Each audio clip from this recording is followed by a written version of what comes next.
Kooliyad government ഹൈസ്കൂളിലെ കുട്ടികളും അധ്യാപകരുമാണ് അവധിക്കാലം വിജ്ഞാനപ്രദമാക്കുന്നതിന് വേണ്ടി കാവും കായലും പിന്നെ കുട്ടികളും എന്ന വ്യത്യസ്തമായ പരിപാടി സംഘടിപ്പിച്ചത്. കൗവായി കായലിലൂടെ ജലഗതാഗത വകുപ്പിന്റെ ബോട്ടിലെ ഉല്ലാസയാത്ര, ഇടിയിലക്കാട് കാവിലെ ജൈവ വൈവിധ്യങ്ങളെ നേരിട്ട് അനുഭവിച്ചറിഞ്ഞ് പരിസ്ഥിതി യാത്ര, പരിസ്ഥിതി സംരക്ഷണത്തിനായി കണ്ടൽ തൈ നടലും പ്രതിജ്ഞയെടുക്കലും കഴിഞ്ഞ് കൂട്ടുകാർക്കും അധ്യാപകർക്കൊപ്പവും തയ്യൽ സൗത്ത് കടലോരത്തിൽ ആടിയും പാടിയും അവധിക്കാലം ഉത്സവമാക്കി. ആവശ്യമാണ്. അതുകൊണ്ട് തന്നെ ഭൂമിയുടെ വൃക്കകളായി അറിയപ്പെടുന്ന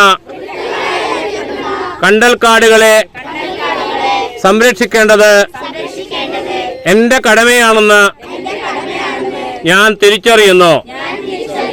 കണ്ടൽക്കാടുകളെ സംരക്ഷിക്കാൻ ഞാൻ പ്രതിജ്ഞാബദ്ധമാണ്. പ്രകൃതിയാത്രയ്ക്ക് പരിസ്ഥിതി പ്രവർത്തകനും ഹോസ്ദുർഗ് താലൂക്ക് ലൈബ്രറി കൗൺസിൽ സെക്രട്ടറിയുമായ പി വേണുഗോപാലൻ നേതൃത്വം നൽകി. സ്കൂൾ പ്രഥമാധ്യാപകൻ AK ഷൗക്കത്ത് അലി അധ്യക്ഷനായിരുന്നു.